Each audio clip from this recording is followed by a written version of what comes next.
Hello, my name is Ellie Gold. I'm the president of the Gold Institute for International Strategy, a strategy think tank in Washington, D.C. Today we have a stellar lineup for a very important conversation. The topic today is a review of the devolving or the devolution of law enforcement today. With us today is Marc Black, senior fellow at the Gold Institute, a former NYPD detective.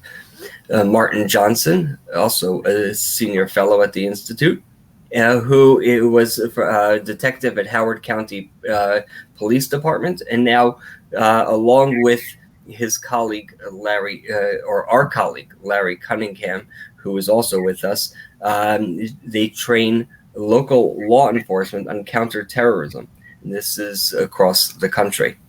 This is another conversation in a series that we're having on a look at law enforcement, in particular the devolving of law enforcement today.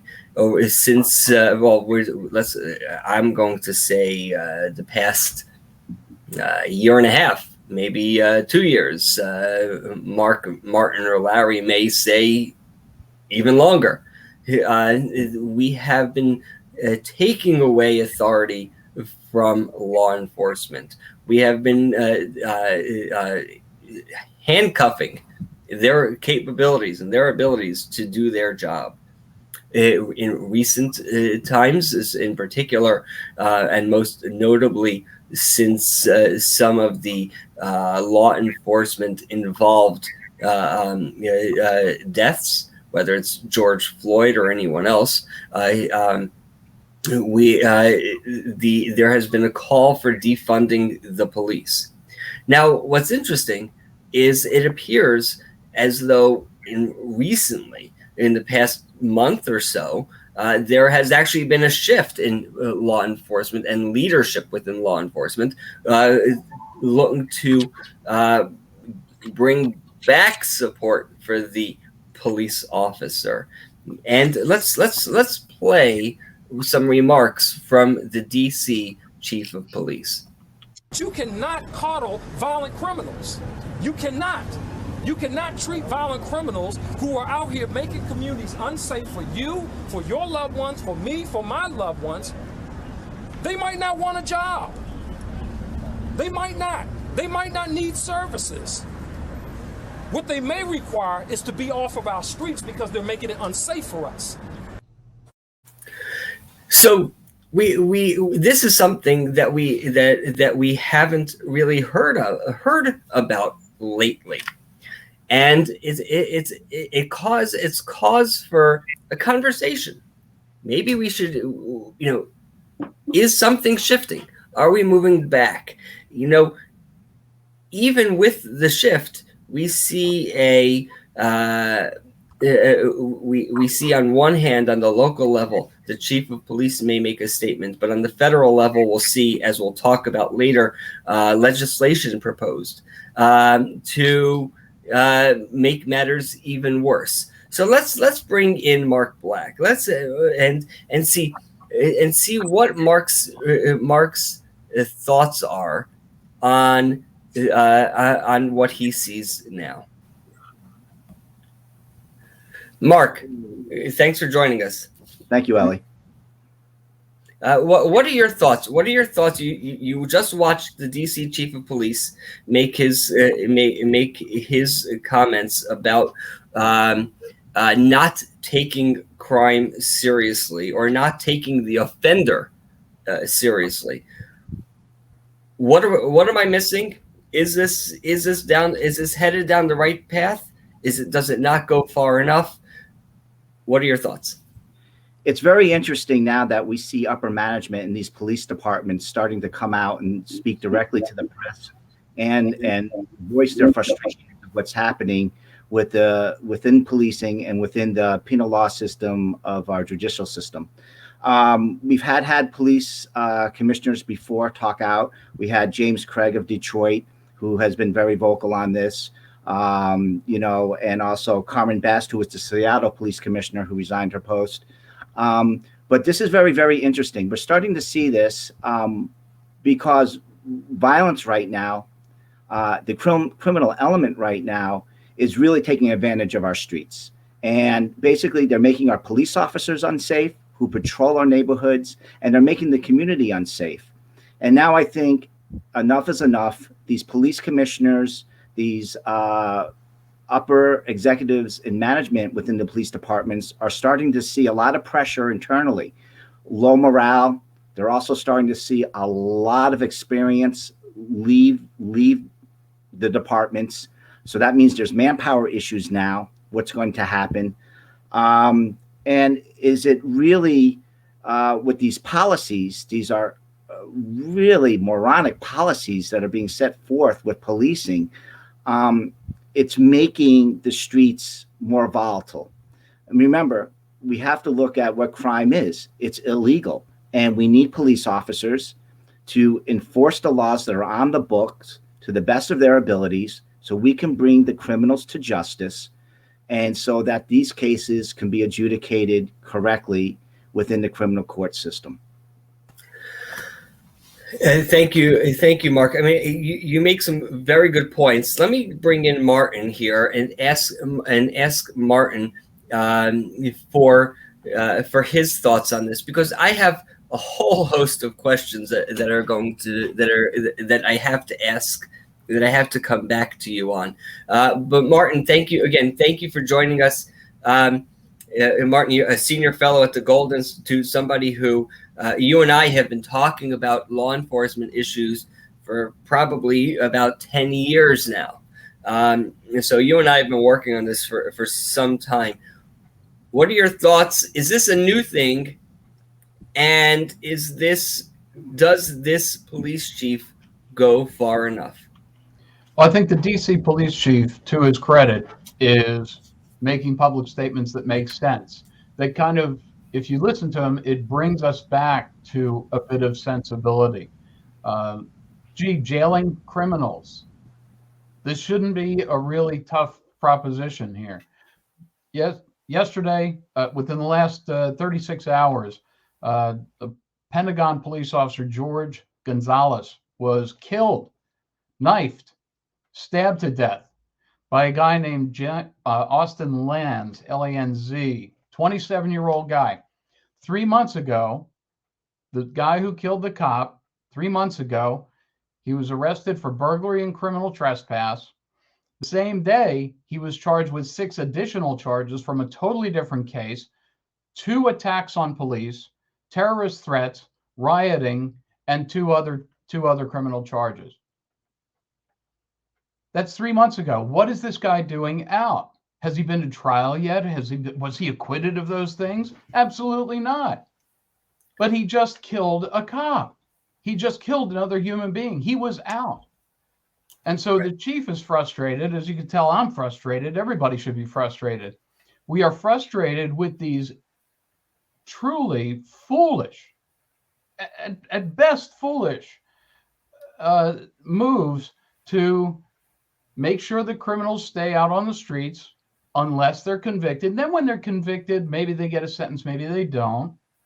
To not back up the police. In my own home state of Maryland, they just killed, my legislature decided it was a good idea to kill the Law Enforcement Officers' Bill of Rights. Well, what was that? That helped officers be able to do their jobs because they had certain limited immunities. Did that mean that the cops were not going to be second guessed? Absolutely not. As an organization, as an industry, law enforcement officers second guess themselves and each other all the time, because we understand that we're the government, we're allowed to use force legally against citizens, and we need to make sure that we're doing things right, and then we need to double check. Perfectly fine. Once in a great while, you get a cop who shouldn't be a cop. You get somebody who wound up in the job who doesn't belong in the job. No one wants to get rid of that person. No one wants that person to find another job more than the law enforcement officers who are professionals and know what they're doing. So I think the chief, the DC police chief, the Seattle chief, a number of law enforcement leaders, but not enough, are coming out because they're frustrated. Go do this job. Great. We're taking away your tools and we're taking away your protection. And we're also making sure that you've got lots of work to do because we're letting criminals go. Judges need to be held accountable. Who let this guy go? Who killed Officer Gonzalez? Who let him go? I'd like to know a name. I'd like to have the name on the news. Be proud of what you do, Judge. Somebody let that person out, and look what happened. Totally preventable, and don't even get me started on importing criminals from other countries, which we're doing. Well, we're going to come back to that question. That's a very important question. But thank you, Martin. Let's add Larry to the conversation here. Larry, what has changed? Why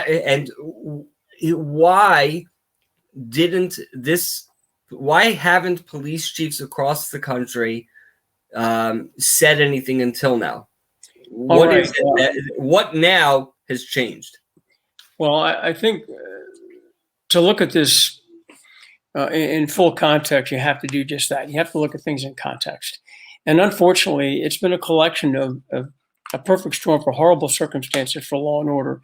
That is, we have COVID, we had the election, where a real effort on people in power to promote this ridiculous leftist ideology, for lack of a better term. Law and order is apolitical. It's like water. It's like oxygen. It can't be politicized, yet they've managed to do it. My colleagues have talked about Conti's conference. To me, that represents the frustration of all police chiefs in the country. And you have to look at it sort of from a historical context. Chief Bratton, who was chief in many large cities, LA, New York, and Boston, and had essentially the same message. So the problem is we have had to fight against some very powerful forces, which in some cases are beyond our control. And basically, because of that, we've had to fight the COVID. They've taken advantage of that to promote this leftist ideology. Universities are promoting this, talking about putting the rights of people first. In other words, criminals first, and not necessarily the public and law and order. BLM, unfortunately, got a lot of traction because, for a lot of reasons, political as well. We had the Speaker of the House. Variety of folks promote this and sort of say, let be what it is. If they have to protest, let it protest. It's peaceful protest mostly. So unfortunately, from a variety of contexts, we've had to fight powerful forces to basically get back to ground zero in something that's very, very basic and very necessary. So one of the key elements I see being diluted here is a proactive policing component, where police right now are in a response mode, which is bad enough. They don't know what's coming because they've lost their tools.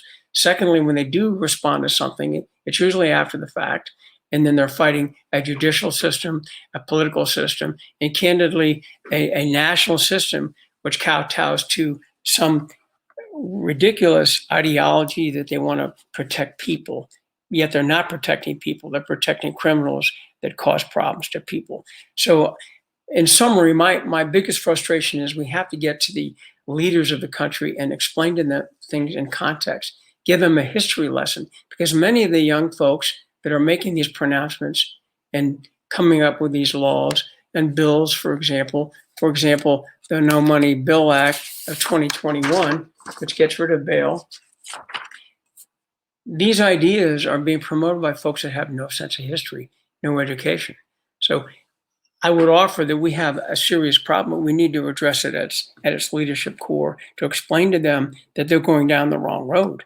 They're basically hurting all of us, including themselves. Yeah, so you make some excellent points, and the No Money Bail Act, that's something that we're going to talk about as well. But I'm going to throw a question out to you, to the group. I want to see, and for first-time watchers and first-time participants in the call in this conversation as well, what you'll find is that I often throw out a question, and whoever answers first, great, because it gives a little bit of it makes the conversation interesting to see how people react. Law enforcement bill. Let's go back for a moment, though. Law enforcers Bill of Rights. Martin mentioned this. Does this Bill of Rights conflict in any way, shape, or form with the civilians' rights? No, the answer is no. In general, the LEOBR, and that was mine, the name of our laws in Maryland on the books. Other states have different versions of it, and some have eliminated them as well. But basically what it did was it gave a little bit of breathing room to officers who had significant incidents. This was what came of it the most often. It said that, if you're shot and in a hospital bed, you can't be forced to write a report about what happened, until you're okay, until you can do so. So Right. really, all it did was afforded police officers the same protections that ordinary citizens have when it had something to do with an official act.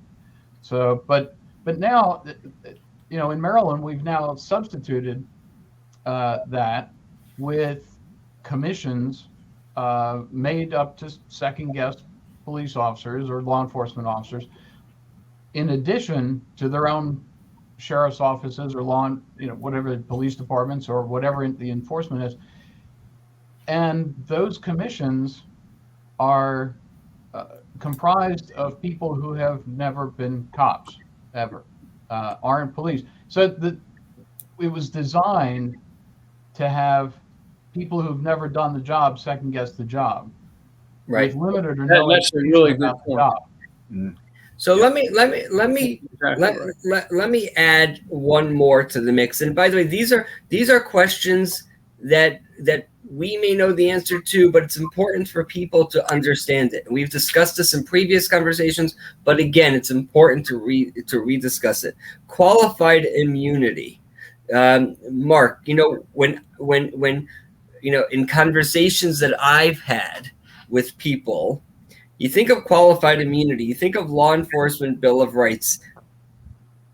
What goes on in many people's minds, whether in reality or because they need something to say, when you talk about qualified immunity, law enforcers Bill of Rights, you think of Clint Eastwood, Charles Bronson, Steven Seagal beating people up, destroying bars, making them eat their watches.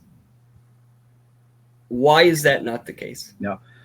Qualified immunity is for every civil servant where it is implemented.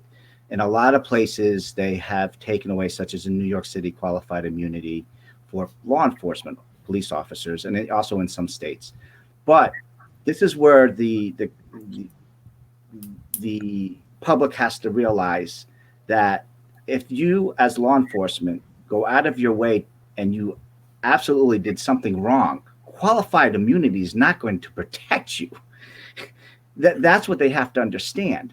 Qualified immunity is there when the officer is doing something right and it is perceived, or something happens within the context where they're looking for some sort of identification from the municipality to represent them in court to defend the civil suits that might come. Absolutely, no one wants any bad apples in their department, and qualified immunity is not for that. Also, taking away qualified immunity on a different vein, and I think Martin and Larry can also speak to this.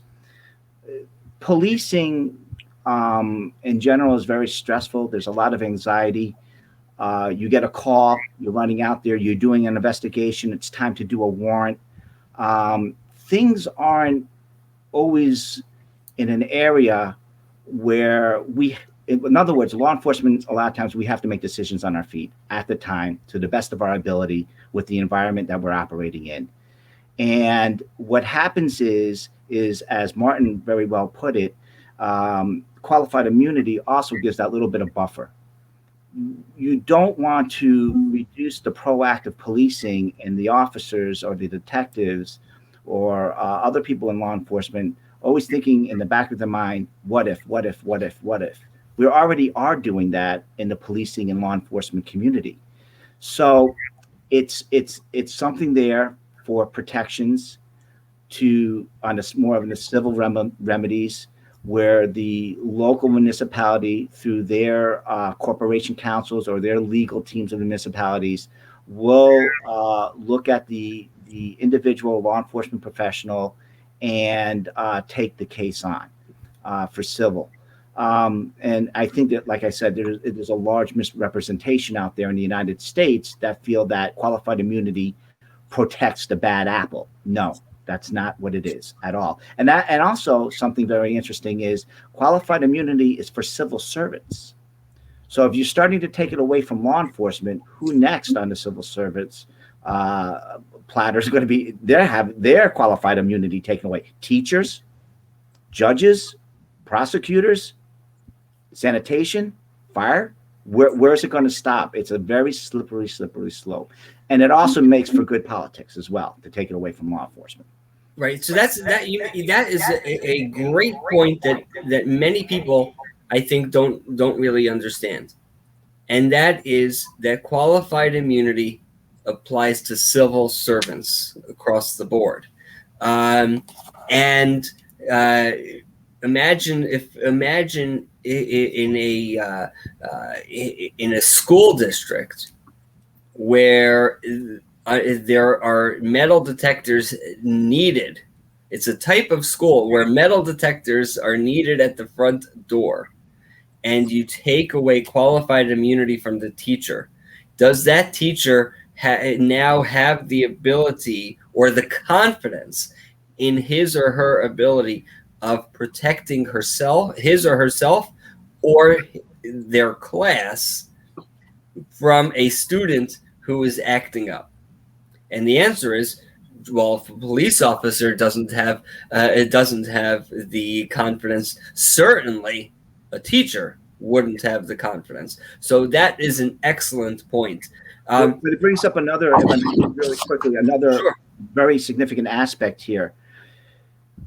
So what happens is, and we've spoken about this before as a group, is that when you have probable cause to arrest, and you arrest on probable cause, and you bring the case before the prosecutor's office, if they decline, or what we call DP, decline prosecution, then on the flip side of that, even though you had probable cause to arrest, for whatever reason, the prosecutor's office declines prosecution, then that officer will be opened up, where they're going to probably need the city or the municipality, wherever this police department is, to come to their defense.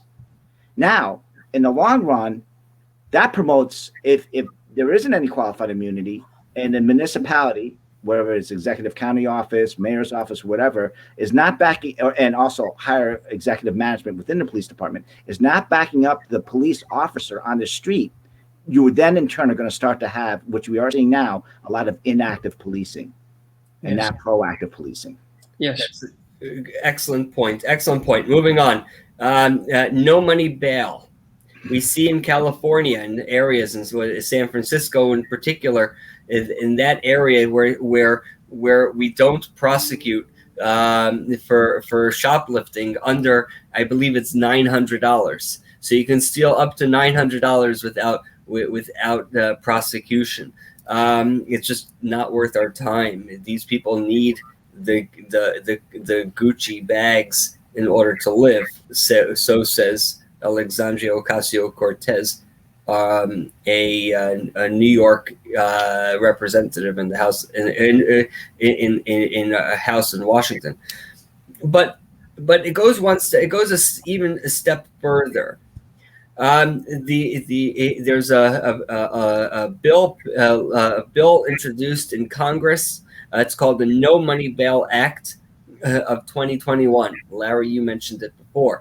This bill restricts the use of money bail in criminal cases. Specifically, it prohibits the use of money bail in federal criminal cases.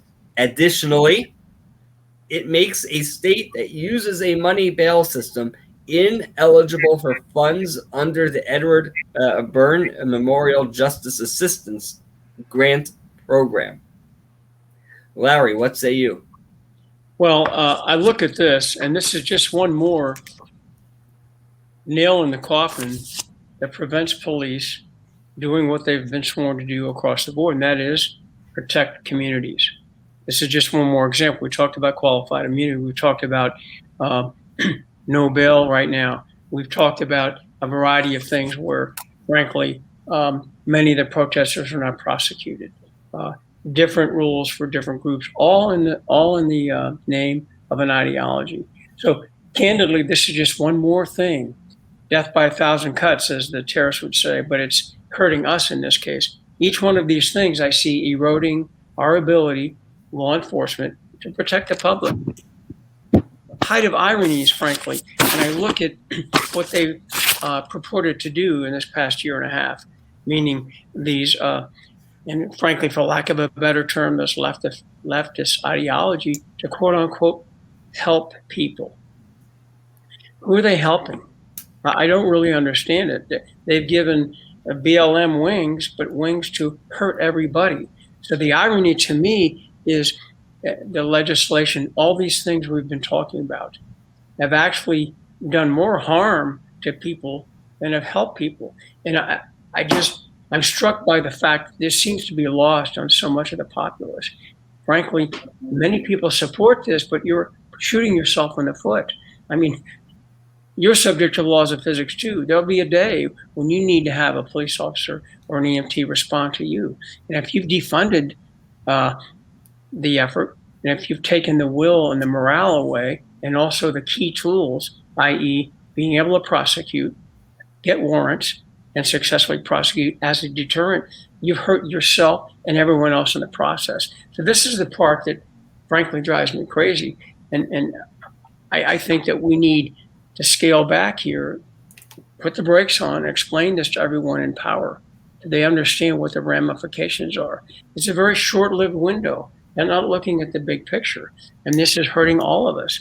And some folks, some think tanks and some other political strategists said, well, the idea is they want to gain political capital. They want to gain political preeminence. Well, I think they're getting preeminence, all right, but they're at the end of the day, they're going to be in charge of something that's worthless because you've shattered the fabrics of society. And that to me is a big picture item. So I'm very concerned about it. And this is that's my 2 cents on it. But I think we really need to get folks to understand context and history and where we're going with this. They haven't thought it through entirely. It's a short-lived gain, votes, political power, put forth an ideology. It all sounds good, maybe on paper, but they haven't thought about the domino effect. And that concerns me more than anything. Martin.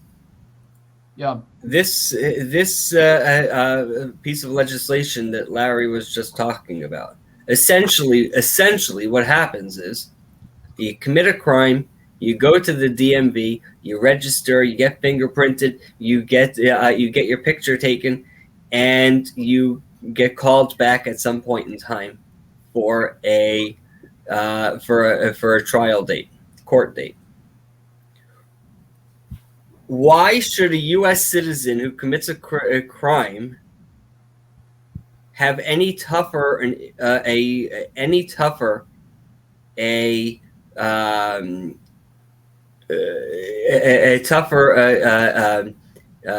prosecution in handling of their crime than an illegal immigrant crossing our border who essentially has the same thing happening? Why should we offer cash? Why should we have money bail or cash bail for citizens, but not for our illegals crossing the border? What say you? Well, what's happening particularly at our southern border, and for a period of time during my police service, I was a liaison for immigration in my jurisdiction. What's happening at the southern border right now is that hundreds of thousands of people are coming into our country illegally by breaking a law, and then they're staying here illegally, which breaks another law. And the federal powers that be, have decided that that's a good idea. So people are being invited, really, to come to the United States, break in, break our laws, and then stick around and stay. And then we'll give you things. A bank robber, a burglar, a car thief, a carjacker is not invited to do those things. And when we talk about bail, let me just make sure that everybody understands. Bail is a tool that the criminal justice system, the whole big system, one little cog of that machine is bail. Bail is there. The option of putting a bail amount on an arrestee, on a criminal suspect, is there to provide a little bit of gray area so that a person looking at the individual case from the court system can make a determination as to whether that person should, before the trial, be given the opportunity to not be held in jail, to be let go, or to be let go.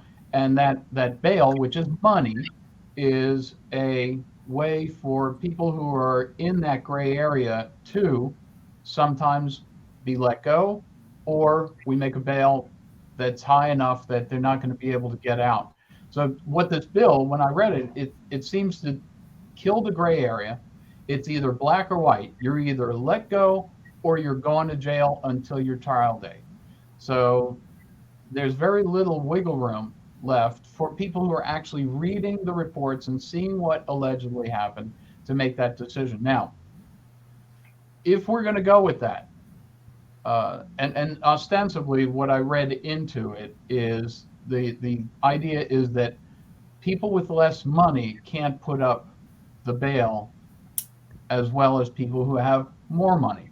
But I didn't see anywhere in there any mention of bail bondsmen or bail bond organizations or companies.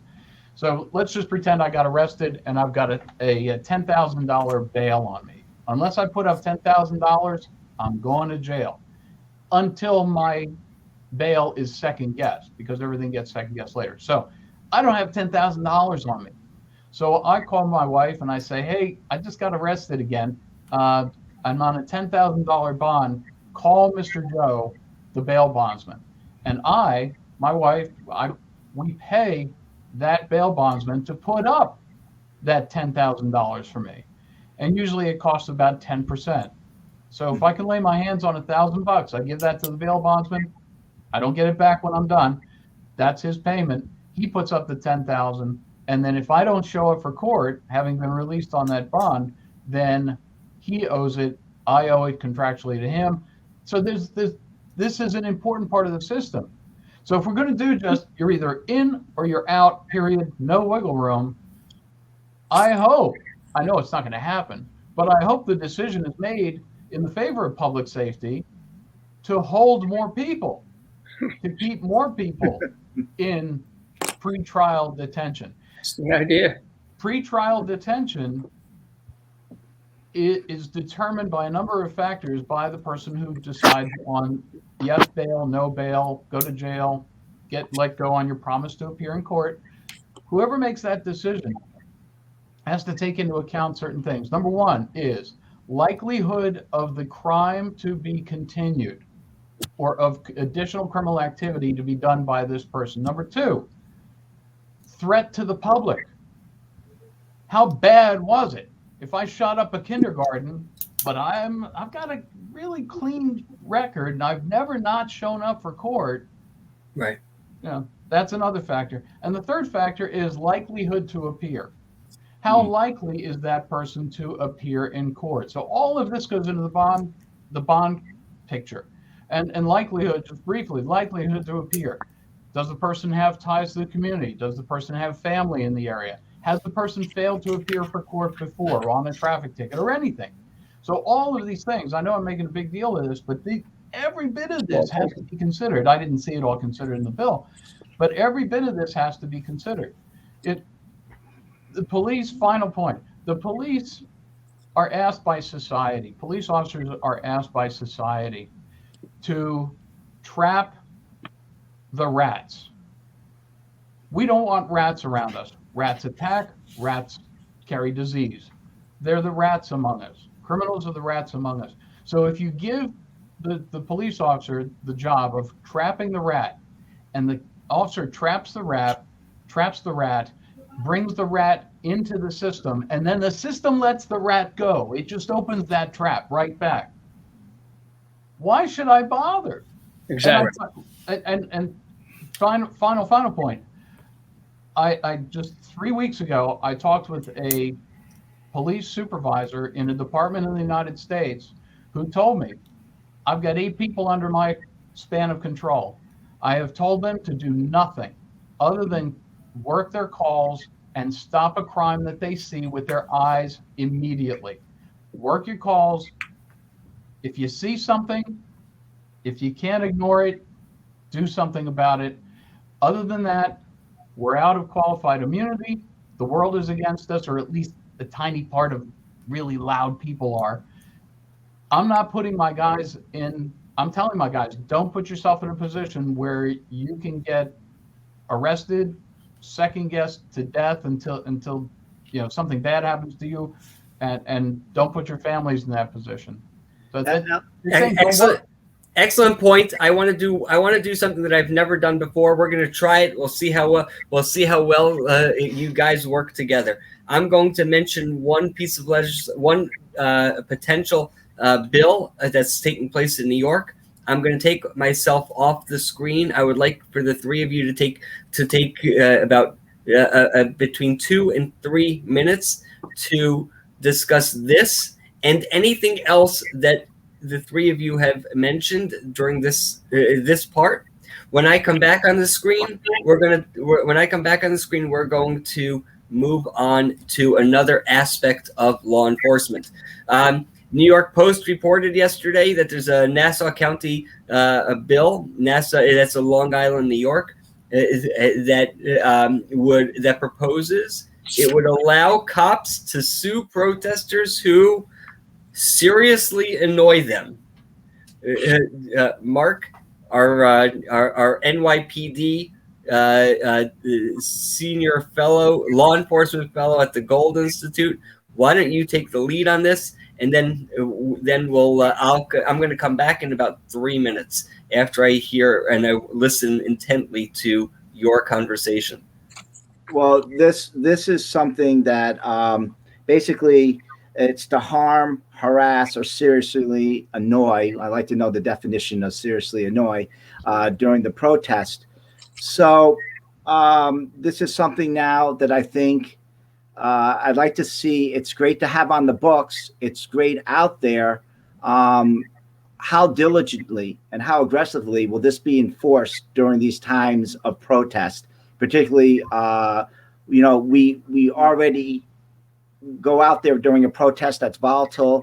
We're putting cuffs on people, getting the dangerous people out of the protest so the protest can proceed peacefully. But I'd like to know what are going to be the teeth that's going to be in this particular legislation and how it's going to be enforced once it comes to fruition. It's a step in the right direction. Police officers, we're people too, people who are in law enforcement. Sometimes during these protests, things get very, very heated with the protesters and also other groups that come in to agitate as well. So I'd like to see just how this will actually how the county judicial office, the prosecutor's office, how vigorously are they going to actually go after these people who are going to break this particular law or this particular legislation? It'll be interesting to see. I'd like to jump in here. Yes, Candidly, it sounds good, but it's written as though it's a retaliation against Black Lives Matter. And Mark, I'm with you. Is it a political move? Is it a window dressing thing to show that, gee, now that we've defunded the police, we've got to do something to empower the police? The reality is, will it really get traction? Will officers really have the ability to sue the protesters? It sounds great on paper. I don't mean to sound jaded, but we're approaching elections. Is it just a political move, or is it something that could really start turning the ship around and making it go in the right direction? I like it, but I'm a little bit. Yeah. I too, Mark, would like to know what serious annoyance is. I've been seriously annoyed before, and I've been moderately annoyed, and I've been mildly annoyed before. So I'm not quite sure where we draw those lines. But I think it is possible, wasn't there when they wrote it, but it's possible that that was written for non-physical violent attacks by protesters against officers. Yes. So, and what occurs to me is I keep thinking about Portland and Seattle, where some of the protesters were using the high-powered lasers to blind, which I say is an attack, but I don't know if that's a serious annoyance.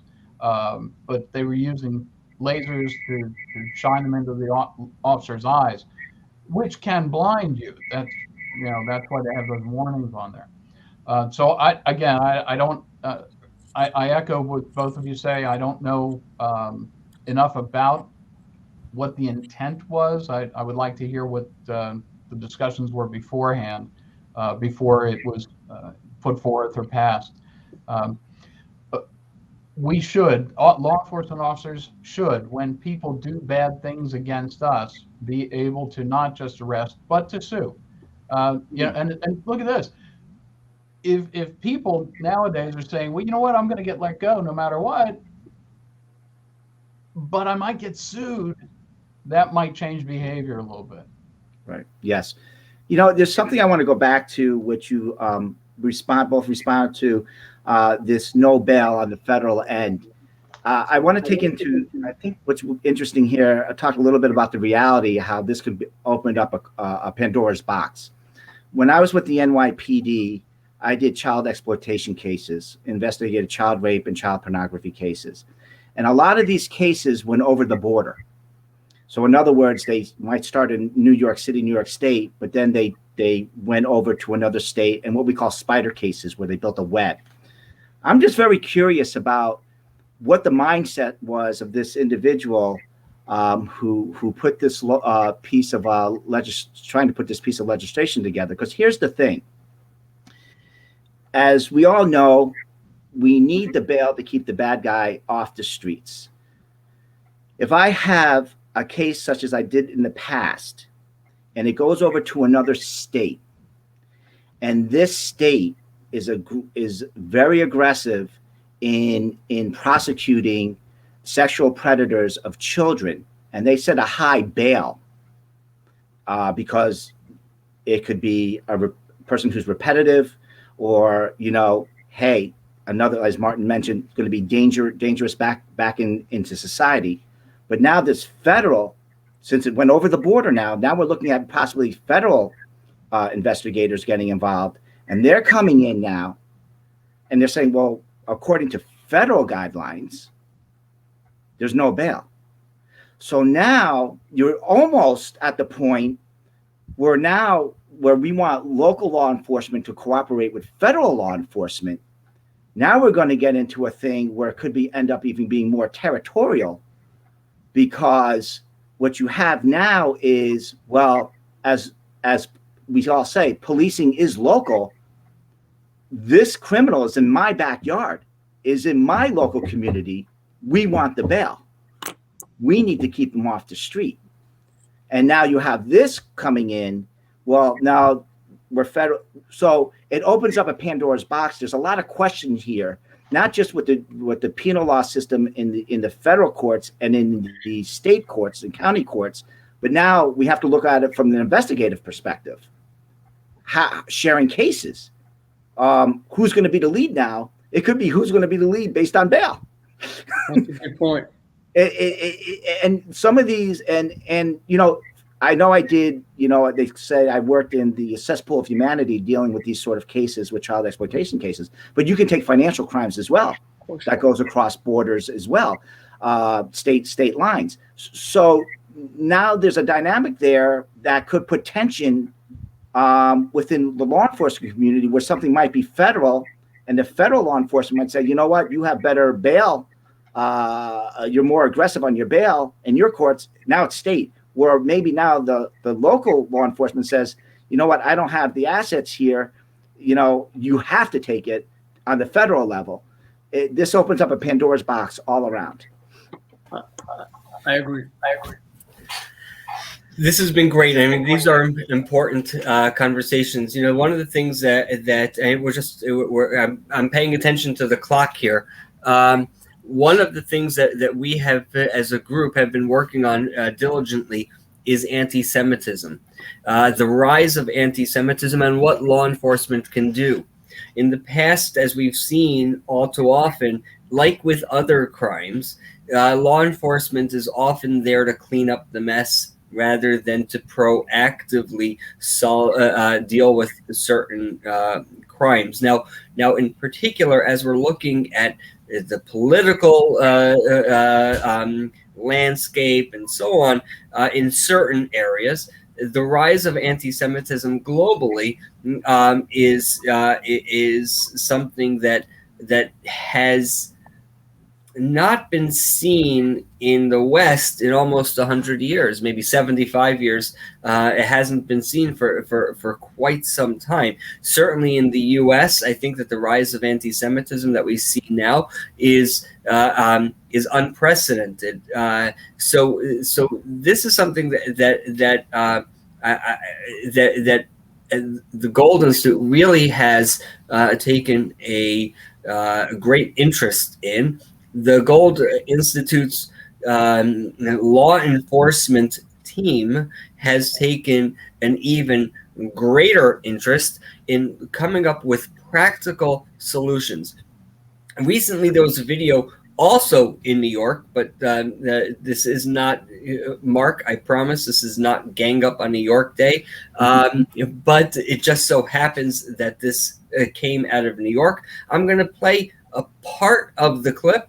Then I would like to ask you to respond in what, from a law enforcement perspective, what needs to be done, what can be done to solve these issues, and then we'll take it further from there. But let's cue up the video now. So, as everybody can see, we're standing outside of the home of a New Yorker. By all measures, we can see that this looks like a fine home. It looks like a lovely home.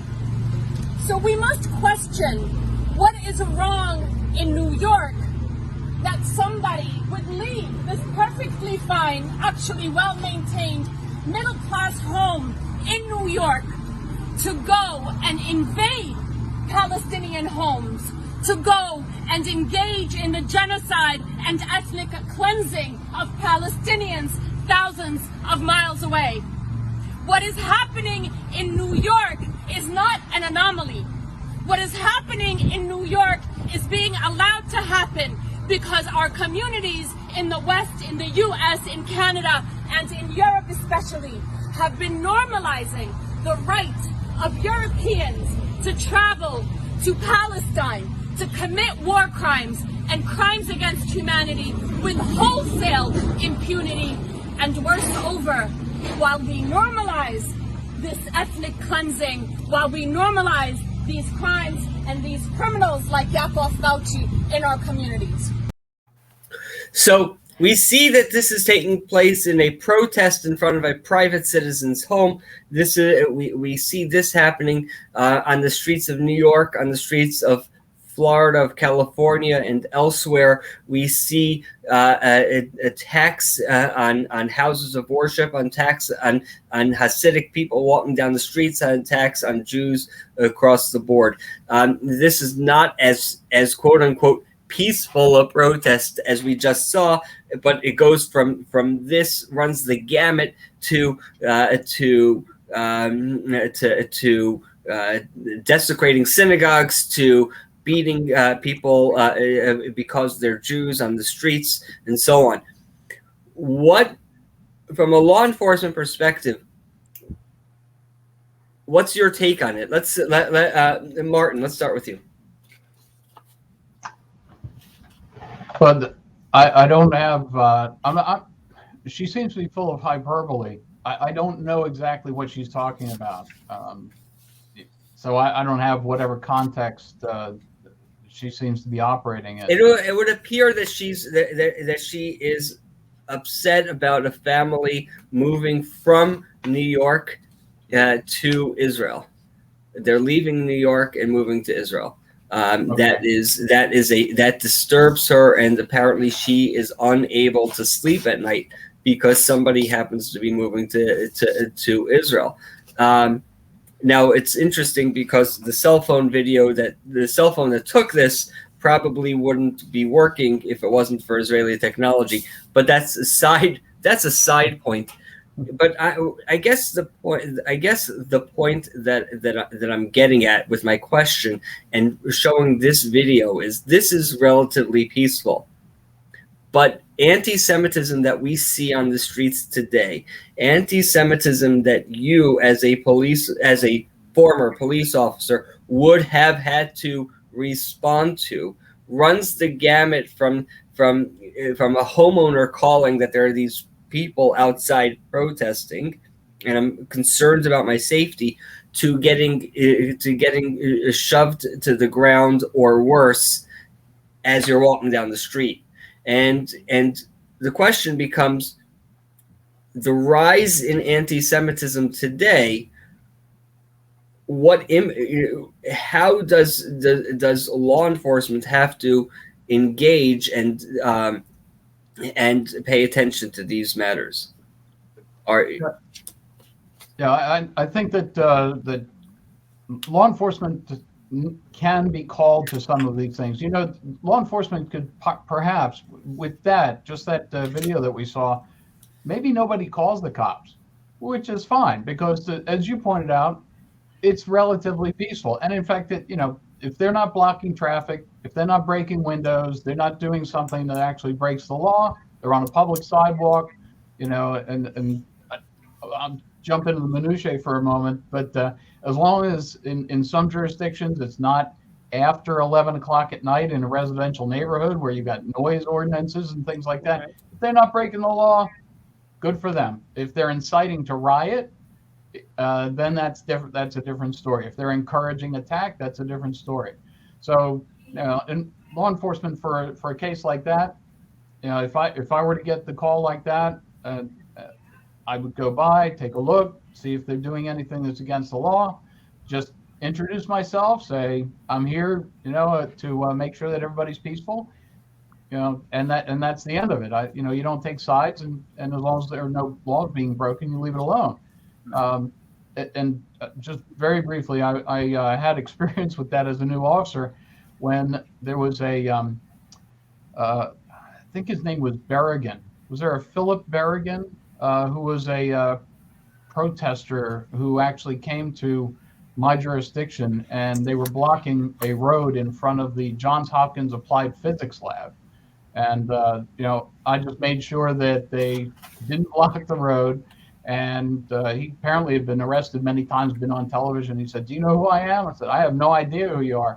But if you step out into the traffic and with your sign to stop traffic, I'm going to have to move you out of the way. And if you don't want to move out of the way, I'll have to arrest you." He said, "Well, that's okay. I've been arrested a lot of times." I don't want to do that. Just take care of business. Don't break the law, and everything will be fine. Anyway, so that's just. But what Ellie, you talk about the progression.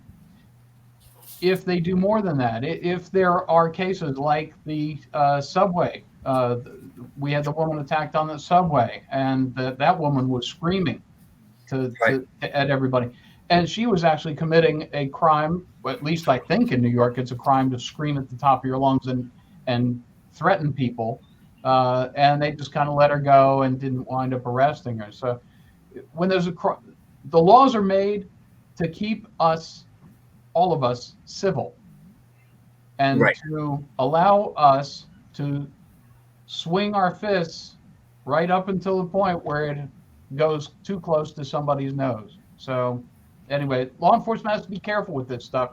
But when the bad stuff happens, when a Hasidic Jew gets jumped in Brooklyn and gets beaten up, we need to jump on that. It has to be put down immediately. That's an attack. Absolutely. Larry, as you watch this video, and Martin has clearly indicated that there's very little that can be done, considering the fact that they're not breaking any laws. But you know, as a former Secret Service agent, you take a look at in a protective detail of the president, for no less. You take a look at threats and how they potentially have the ability to escalate. Okay, you took the words right out of my mouth, and that's a really good point. It speaks to this whole challenge we have right now in law enforcement. In my view and in my experience, these kinds of things were addressed right away in the beginning, and folks were interviewed, told to cease and desist if they crossed the line, that kind of thing. And so the idea was to nip these things in the bud, whether it's an assault against a Jewish person, an Asian person, or just a regular person of any race. The problem is, historically, we would go out and look at these things, and if they crossed the line, as Martin talked about, you would address this. You would write a report and say cease and desist, but you do something about it.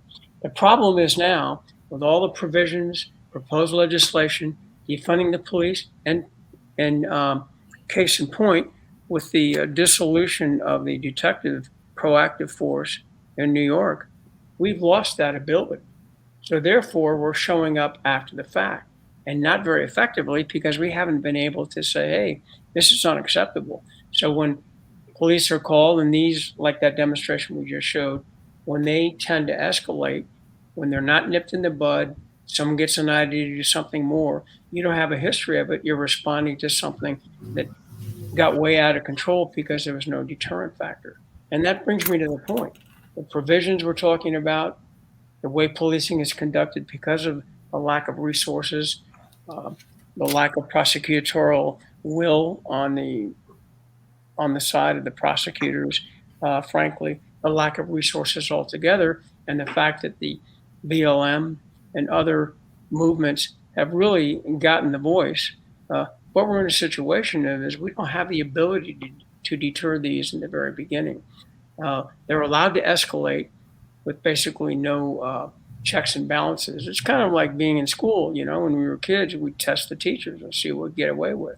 Well, usually we were nipped in the bud quickly, but now these things are allowed to escalate for a variety of reasons. So in general, looking at this particular circumstance and others, what we're seeing is a complete, if not complete, a significant weakening of deterrence, whether it's shootings, robberies, breaking into high-end stores, or causing damage and threatening various ethnic groups.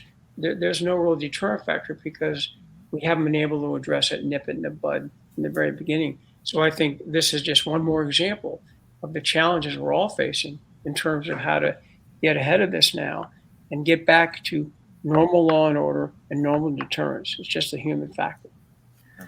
Thank you, Larry.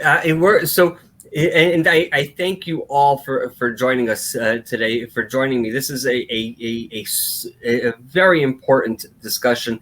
This is something that we have at the Institute, at the Gold Institute for International Strategy, has been working on diligently for quite some time now. This is going on 2 years now. And in order for this to be as successful as it can, we need everybody who's watching this to get involved as well.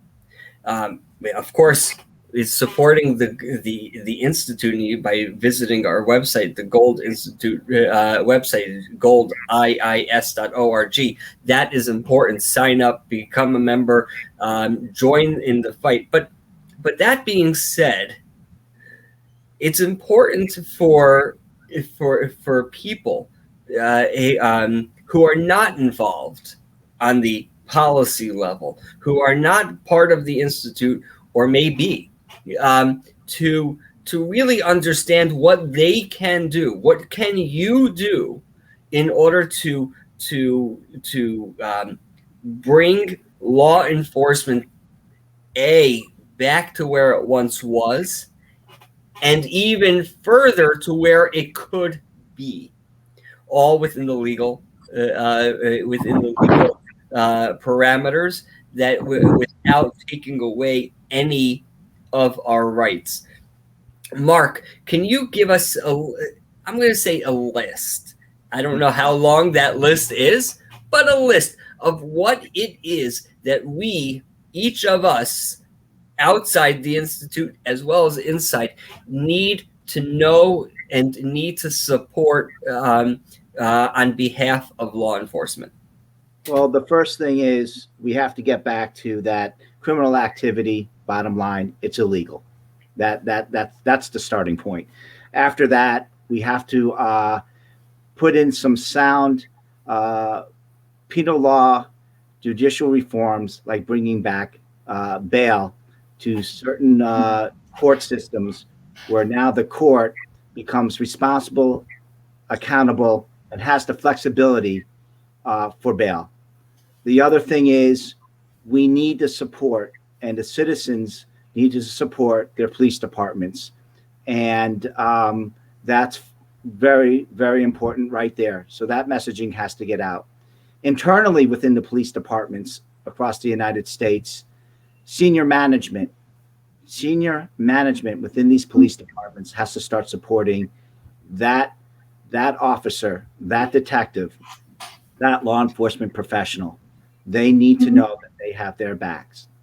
Where qualified immunity was taken away, that needs to be reinstated right away, so we can start to get back to proactive policing, so the police officers and the law enforcement professionals in our country have some confidence within the system.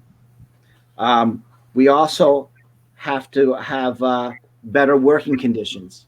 And what I mean by that is we really, really have to go and look at the officers, look at the law enforcement professional. What are they lacking within their departments? And if we're going to do training, enough with the political correct training. They don't need that. What they need is real training that's going to protect their lives, their partners' lives, and make the community safe and secure. So real police training. We need very aggressive prosecution of criminals. Once again, we can't panhandle anymore to politicians. There has to be some real common sense approach to policing and to the penal law judicial system. And what we really need is a strong community policing tactics. And what I mean by that is, I think we've forgotten about that. That's the police officer getting out of the car, shaking hands, getting the vibe of the street, benchmarking the community and where they are so they understand the vibe, what's going on, so they can be more of an asset in protecting their community. And the other thing is, with that being said, we need to get to broken windows policing. And what that means is, in those cities, New York, Chicago, Detroit, Portland, we have to get back to quality of life enforcement, because that leads to larger crimes. Quality life enforcement. Well, summons for public urination, okay? Open container laws. We have to get back. The squeegee man on the corner, we have to get back to start taking back the streets. We have to go back to broken windows policing. And we also need things that worked before.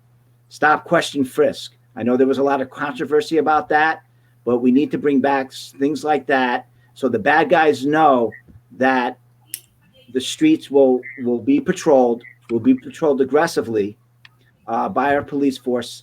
Our detectives are going to go out there diligently and look for these people who are breaking the laws. The other thing is, in some police departments, we have to bring back certain units that know the streets. We have to bring back vice units. Very important. If you don't have a very active vice unit to look at human trafficking, drugs, the list can go on and on. We have to bring units like that, or borough-wide street crime. We have to bring these units who will have contact with the bad guy. We have to really start looking at policing now, whereby the criminal element on the street goes, you know what? They're looking at us. They're back in our neighborhoods. They're in force now.